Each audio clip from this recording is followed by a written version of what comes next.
யாக்கோபை உமக்கென்று பிரித்தெடுத்தீரே, இஸ்ரவேலை தெரிந்தெடுத்து துதிக்கச் செய்தீரே. யாக்கோபை உமக்கென்று பிரித்தெடுத்தீரே, இஸ்ரவேலை பிரித்தெடுத்து துதிக்கச் செய்தீரே.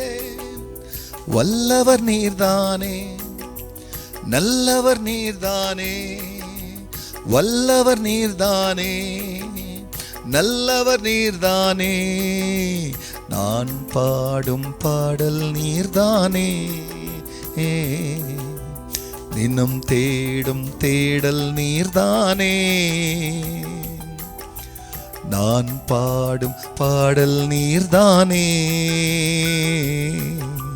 தினம் தேடும் தேடல் நீர்தானே. நித்தியமே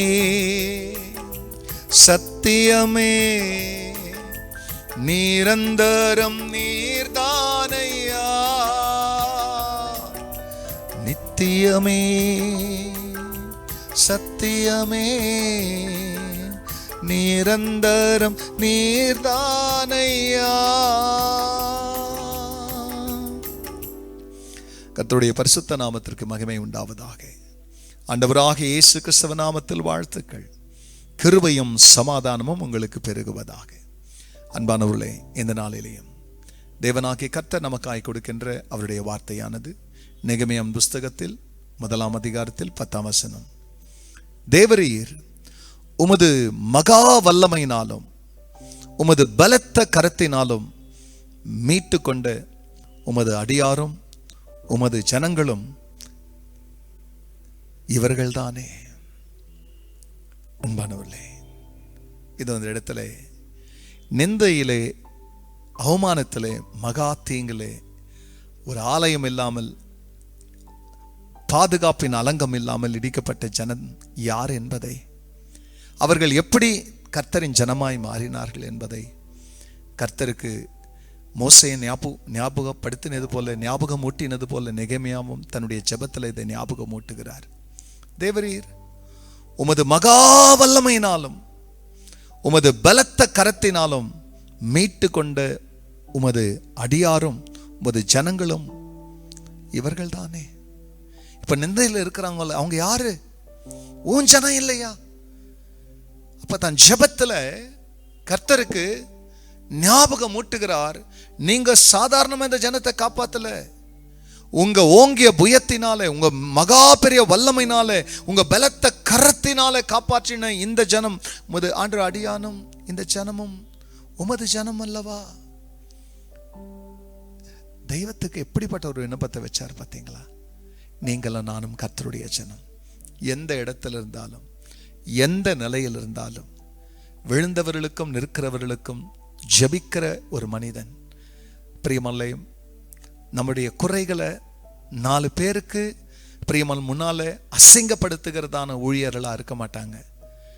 அவர்கள் யாருக்கும் தெரியாம ரகசியமாய் குறைகள் இருந்தா கூட தெய்வத்தை நோக்கி ஜெபம் பண்ணுவாங்க. ஆகையால் அந்த ஜெபத்தை செஞ்சதுனால தான் நெகேமியாவை கொண்டு கர்த்தர் அலங்கத்தை கட்டினார். உண்மையாக வாழ்க்கையை கட்டுகிறவர்கள் யாரோ, மற்றவங்களுடைய மனசை கட்டுறவங்க யாரோ, மற்றவங்க உள்ளம் புண்படாதபடி நடக்கிறவங்க யாரோ, அவங்கள கொண்டு தான் தேவன் தமது ராஜ்யத்தையும் தமது ஆலயத்தையும் தமது ஊழியத்தையும் கட்டுவார். கர்த்தர் தொடர்ந்து உங்களை கட்டுகிறவராக உங்களுடைய வாழ்க்கையில செயல்படுவாராக. ஜெபிக்கலாம். பரிசுத்த பிதாவே, உம்முடைய நாமம் மகிமை அடையட்டும்.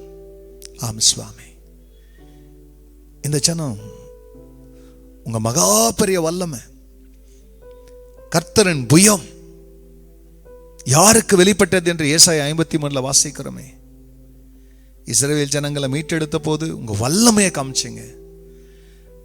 ஆனா எங்களை மீட்டெடுக்க உன் மகனை, உங்க அன்பை காமிச்சிங்க. அவரை கல்வாரியில் ஒப்பு கொடுத்ததன் வழியாய் இந்த ஜனம் உமது ஜனம் என்பதை நினைத்து அவர்கள் எந்த நிலையில் இருந்தாலும் காப்பாற்றும். கர்த்தர் அப்படி செய்ததற்காய் நன்றி. எல்லா மகிமையும் கர்த்தர் நீரிடும். நல்மீட்பர் இயேசுவின் நாமத்தில் பிதாவே, ஆமென், ஆமென். நித்திய நித்தியமாய் உம் நேம் நிலைத்திருக்கும், தலைமுறை தலைமுறைக்கும் உம் ஃபேம் பேசப்படும். God bless you, church. Have a blessed day. Amen.